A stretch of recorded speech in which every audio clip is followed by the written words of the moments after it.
Hello, I'm Susan Siegel, head of school at B'nai Shalom. Welcome.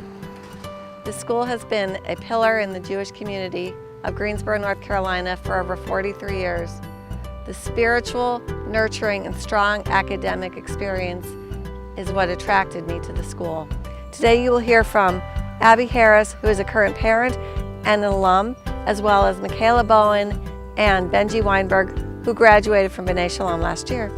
Thank you for all that you've done to support B'nai Shalom Day School over the years. I am proud to carry on the tradition of providing an outstanding experience, both educationally and social-emotionally, for the Jewish children of Greensboro, North Carolina.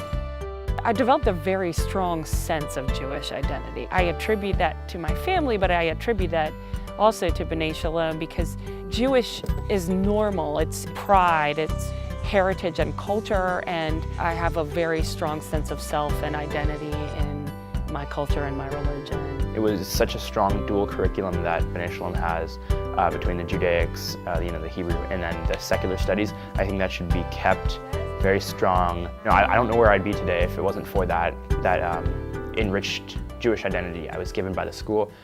Agafen, amen. Isaac, put it down carefully. Now what do? We light the candles, drink the wine, and then we eat the challah. So let's uncover the challah. You have tefillot in the morning. All the kids are learning the prayers. You're doing Kabbalat Shabbat. They're learning all the traditions. Those things don't change.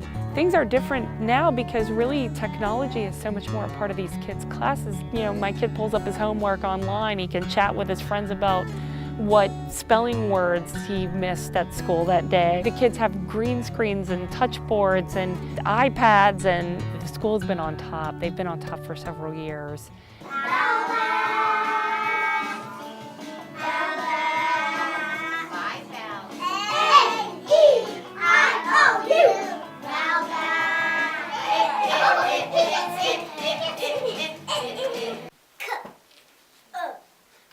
What word is that? With the work that I'd done at B'nai, since I had worked quite hard on my work here, I found that transitioning to AHA was a smoother transition. The projects, the teachers would give us a lot of freedom. We could do any variety of media, or we could use technology in our assignment, and that allowed us to be creative and allowed us to learn in a way that was helpful to us. Here are 4 facts and a quote. Number 1, when my dad died, I went to do his biddy jobs. Number 2, I was a Georgia State Senator. Number 3, I was of course the president. And number 4, I was awarded the Nobel Peace Prize in 2002. When we were in 8th grade, we did reading buddies with the kindergarten and the 1st grade. And that sort of sense of leadership was really beneficial to them, obviously, and us. And the reading especially created close bonds between us, and we would go into the lower school hall and our buddy would come up and hug us and be yelling for us and telling us when are you going to come see us again? And it created really close bonds between the upper and lower schoolers. They're good kids, plain and simple. From beginning to end, the kids here are good and they take care of each other, and it's a great place to watch your kids grow up and feel good about themselves and treat other people well. The kids in the upper school are trying to help all the little kids go fast and help them turn and motivate them to keep on going. One sec. Come on, you can do it. Go, go, go.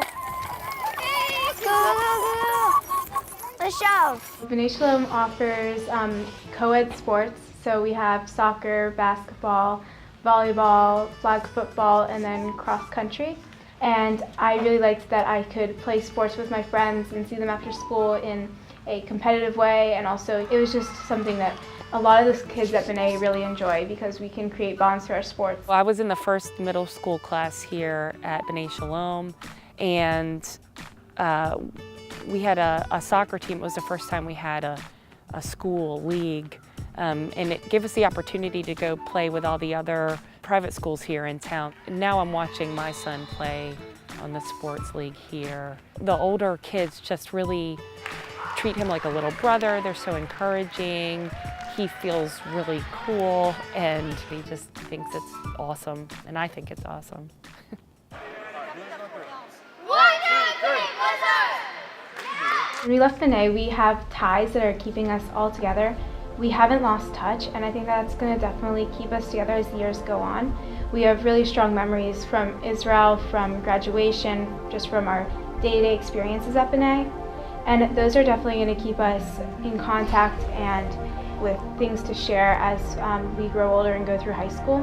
There's many experiences that we had that are still traditions at Benet that we would like to come see how they happen in the future. Don't let the light go out. It's lasted for so many years. Don't let the light go out. Let it shine through our love and our tears. Don't let the light go out. It's lasted for so many years. Don't let the light go out. Let it shine through our love and our tears. Coming to B'nai Shalom every day, I looked forward to it because of my friends and of the teachers who are just so nurturing, and the classes we have, they just care so much about the students. So that was really, really crucial in my situation, and it really helped me get through what I was going through at that time. So this year, Judah has a teacher that I had growing up. Her name is Suzanne Settle, and it's like having a family member teaching your kid, and it's wonderful. It's wonderful. I brought this book that was 21 years ago. So when I looked at this book, my mom was telling me the story how Miss Settle was a gym teacher, and I was like, wow, Miss Settle's my teacher now. And so it was so cool. So I was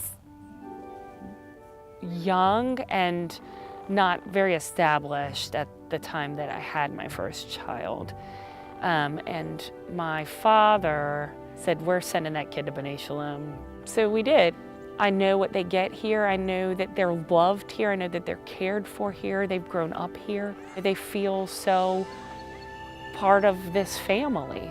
B'nai Shalom throughout my life and my children's life has seen fit to make sure that it has been within my financial ability to send these kids. They have known my story and my ups and downs, and I've been working through college and then a master's degree, and now I'm a physician assistant and I'm in a better place. Throughout that time, I've known, because of that, that my kids are in a really good environment when maybe outside of school it wasn't always great, and they've been here with this kind of stability that they've needed. It's been really incredible.